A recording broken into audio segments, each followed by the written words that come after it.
Hello MSc final students. आज मैं heterocyclic chemistry पे लेक्चर लेके आई हूँ, जिसमें हम लोग चैप्टर अभी शुरू कर रहे हैं मीजो आयनिक हेट्रोसाइकल्स।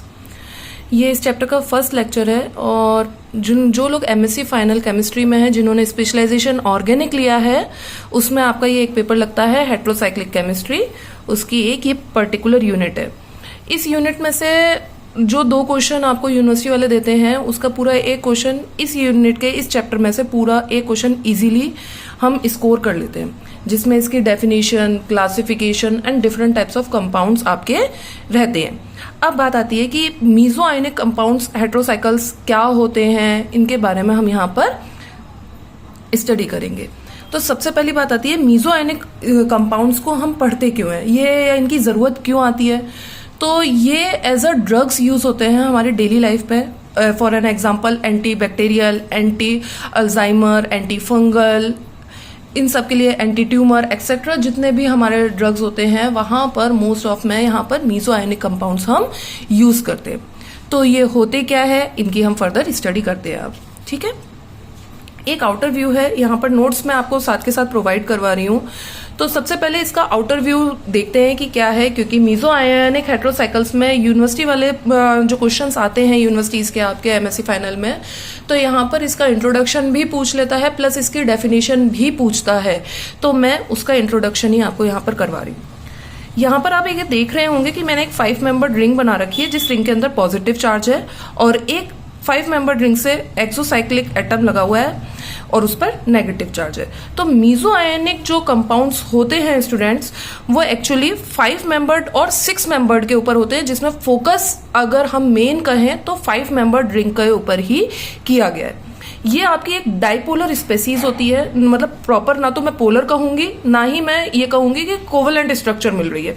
तो यहाँ पर आपको एक डाइपोलर स्ट्रक्चर और कोवेलेंट कंप्लीटली स्ट्रक्चर नहीं मिलती है। होता क्या है, यहाँ पर ये जो 5 एटम है A, B, C, D, E, ये 5 जो रिंग में इन्वॉल्व हैं, इसमें आपके कुछ कार्बन एटम्स होंगे, कुछ उसके डेरिवेटिव्स होंगे, प्लस साथ में कुछ हेट्रो एटम लगे होंगे। यानी कि 5 मेंबर्ड रिंग जिसके पास हमारे कार्बन के साथ साथ आपके पास कोई हेट्रो एटम भी इन्वॉल्व हो, प्लस रिंग अपना कौन सा चार्ज मेंटेन कर रहे हैं, पॉजिटिव चार्ज मेंटेन करे।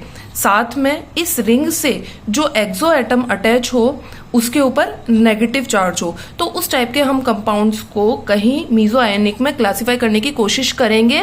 कब करेंगे, उसमें मेनली कुछ कंडीशंस हैं कि 5 मेंबर्ड रिंग होनी चाहिए, रिंग के पास हेट्रो एटम होना चाहिए, सेक्सटेट ऑफ इलेक्ट्रॉन्स, एक पर्टिकुलर लाइन आएगी सेक्सटेट ऑफ इलेक्ट्रॉन्स, यानी कि 6 इलेक्ट्रॉन्स का इन्वॉल्वमेंट रहेगा। यहाँ पर पर्टिकुलर 6 इलेक्ट्रॉन्स का इन्वॉल्वमेंट होगा, वो आपके चाहे लोन पेयर के बेसिस पे हो, चाहे पाई बॉन्ड के बेसिस पे हो, चाहे ऐसे नेगेटिव चार्ज के ऊपर।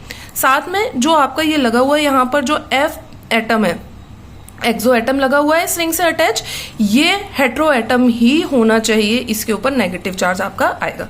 यानी कि रिंग के आउटर में नेगेटिव चार्ज आएगा, रिंग कौन सा चार्ज कंटेन करेगी, पॉजिटिव चार्ज कंटेन करेगी। F आपको मैंने मस्त कंडीशन बताई है कि ये हेट्रो एटम होगा।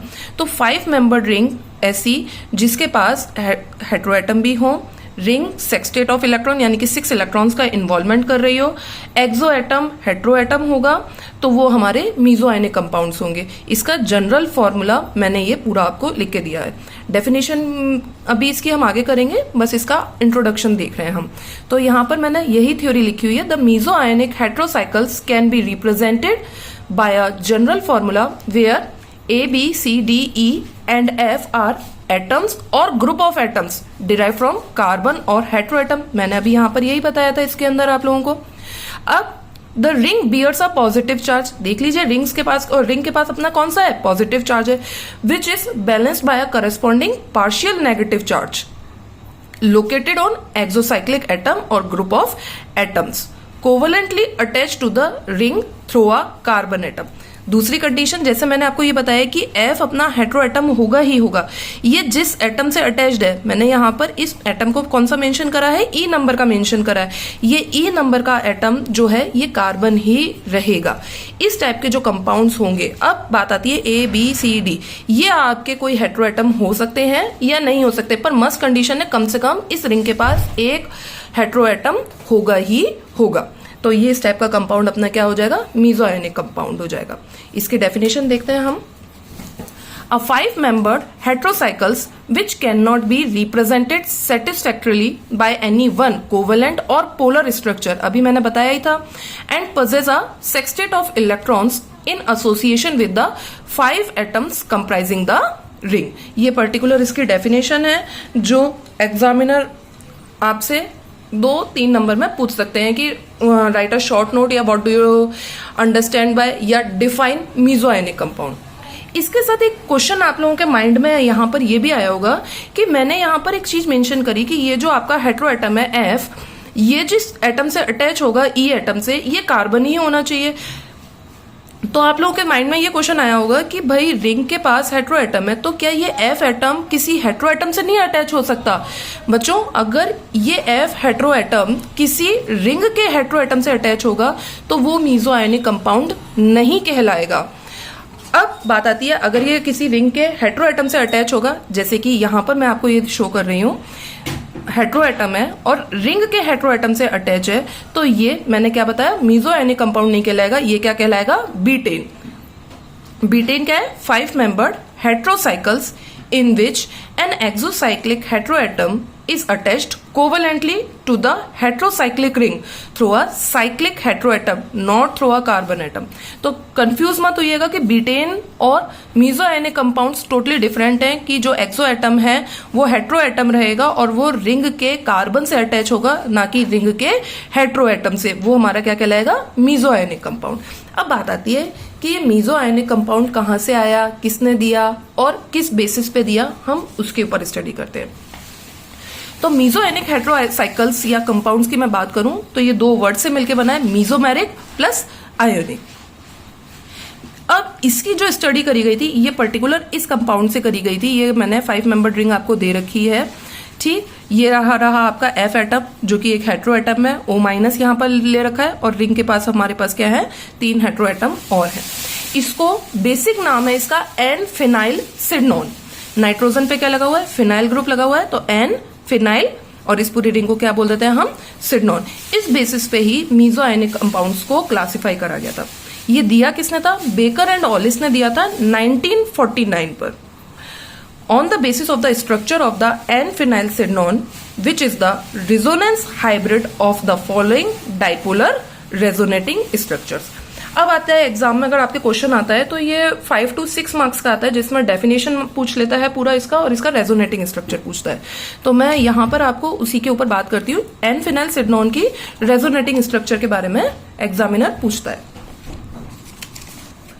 तो देखिए बच्चों, ये एन फिनाइलसिडनोन ले लिया, सेक्सटेट ऑफ इलेक्ट्रॉन मैं आपको क्लियर कर दूं, negative charge 2 electrons, pi bond 2 electrons और ये ऑक्सीजन के लोन पेयर। अगर ओवरऑल देखें तो यहां पर हमारे पास सेक्सटेट ऑफ इलेक्ट्रॉन्स रिंग में इन्वॉल्व हो रहे हैं। अब इसकी रेजोनेटिंग स्ट्रक्चर है, भाई सबसे पहले कौन होगा, नेगेटिव चार्ज डीलोकलाइज होगा, इलेक्ट्रॉन डेंसिटी ज्यादा है, ये अपने इलेक्ट्रॉन देने जाएगा। ये जैसे ही इलेक्ट्रॉन देने जाएगा तो इस नाइट्रोजन की वैलेंसी इंक्रीज होगी और ये अपने पाई बॉन्ड तोड़ के इस कार्बन वाले कार्बन कार्बन बॉन्ड को देगा। जैसे ये कार्बन कार्बन बॉन्ड को देगा तो ये कार्बन की वैलेंसी इंक्रीज होगी, तो ऑक्सीजन इलेक्ट्रोनेगेटिव, वो क्या करेगा, अपने पास इलेक्ट्रॉन लेके चला जाएगा। क्या बनेगा आपके पास, नाइट्रोजन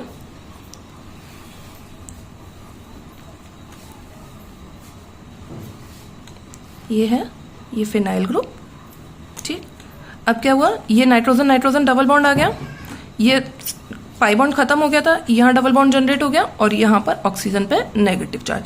भाई इस नाइट्रोजन की वैलेंसी तो अभी भी वही चल रही है, 1 2 3 एंड 4, तो नाइट्रोजन पे अगेन यहाँ पर पॉजिटिव चार्ज आएगा, पर ये नाइट्रोजन क्या हो गया, न्यूट्रल हो गया।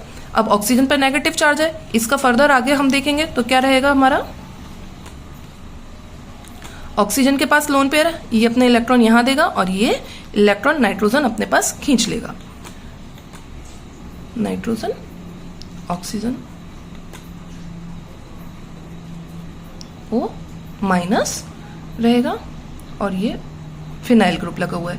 ये पाई बॉन्ड तो इधर खत्म हो गया था, ये pi bond as it is maintains है, और पाई बॉन्ड कहाँ जनरेट हुआ, इधर ऑक्सीजन ने जब इलेक्ट्रॉन दिए तो नाइट्रोजन तो न्यूट्रल हो गया, पर ऑक्सीजन पे पॉजिटिव चार्ज जनरेट हो गया। अगेन देख लीजिए सेक्सटेट ऑफ इलेक्ट्रॉन्स का ही इन्वॉल्वमेंट है। इस सिडनॉन के ही बेसिस पे यहां पर इसको क्लासिफाई करा गया था कि ये सेक्सटेट ऑफ इलेक्ट्रॉन रखता है, पर्टिकुलर कोवलेंट और पोलर स्ट्रक्चर नहीं है, सेटिस्फैक्टरीली है।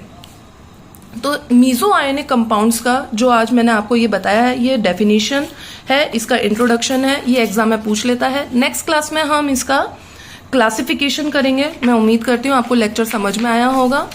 नोट्स यही है इसके, इतना आप इसमें लिख के आएंगे, मोर देन इनफ रहेगा आपके लिए। मैं उम्मीद करती हूँ आपको लेक्चर अच्छा लगा होगा। Please like, comment and subscribe my channel. Thank you to all.